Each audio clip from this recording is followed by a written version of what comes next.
Angel Reese and the Chicago Sky just gave the New York Liberty their first loss of the season. Let's talk about it here on the Lighted Up Liberty podcast.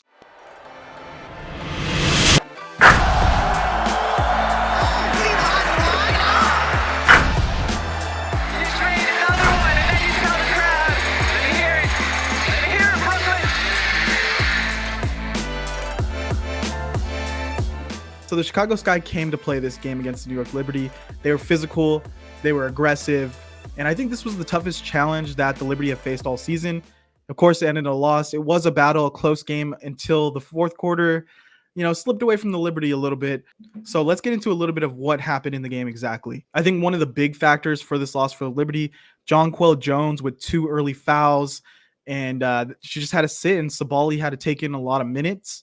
And clearly, Sabali is not as good as Jones. She shows potential, but it was tough putting the Liberty team in that situation so soon, especially with the Sky team with a lot of size, a lot of great versatility on the wings, and just a really aggressive and physical team up front. So Sky were really controlling the game in the first quarter, and I thought this was going to be, if not the first quarter that the Liberty trailed in this year, then one of the only quarters that they've trailed in this year.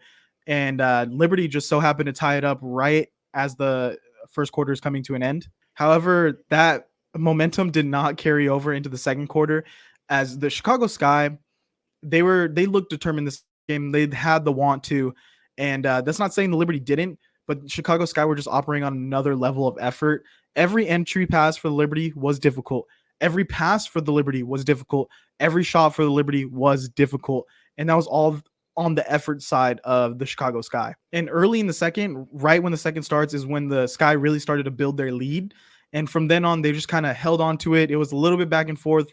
They're getting to the ends of the third, early fourth. But the Chicago Sky felt in control, at least from me watching it, for most of this game, if not all of this game. Now, I want to talk a little bit more about Angel Reese. I know there were other teams. There were other players on the Sky team who looked really good in this game. Mabry with 21 points, Evans with 12 points.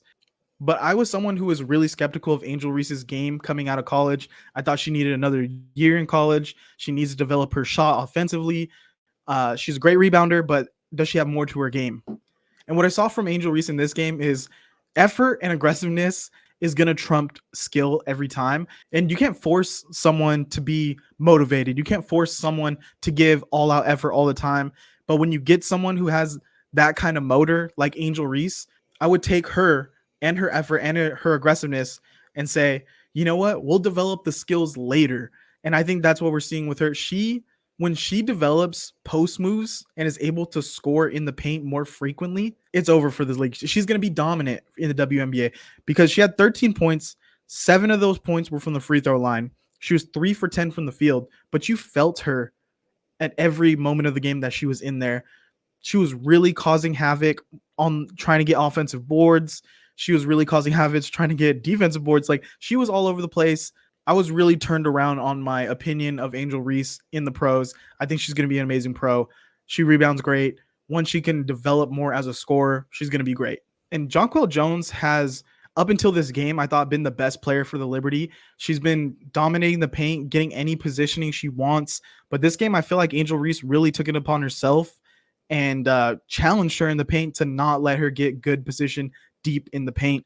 You could see Jonquel Jones getting frustrated, pick up another foul in the second, and Jones scoring in the paint really helps this Liberty team usually get the ball rolling on offense. She's a go-to scorer in the paint. Also, when Brianna or Sabrina are cutting, they love to kick it out to Jonquel to hit threes.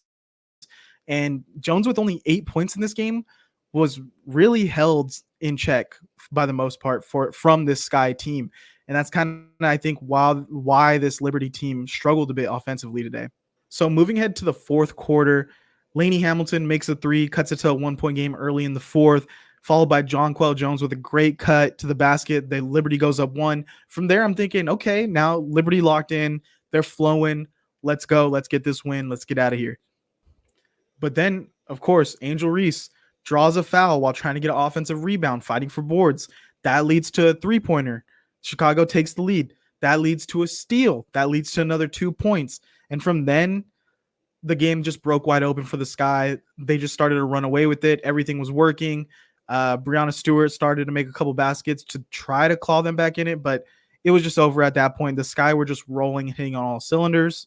And I know I keep bringing up Reese, but just watching the game and trying not to key in on her, I was trying to like enjoy everyone on the court, but Reese just stood out to me as like a Draymond Green type player, just maybe not affecting the stat sheet as heavily as it would seem, but everything she was touching was leading to positive points, positive situations for her Sky team.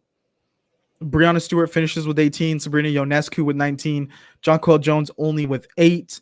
I thought Sabrina did a really good job where she's struggling at the 3-point arc this year. She was 2 for 8 today, which is okay, but she hasn't been amazing on her percentages from 3 this year.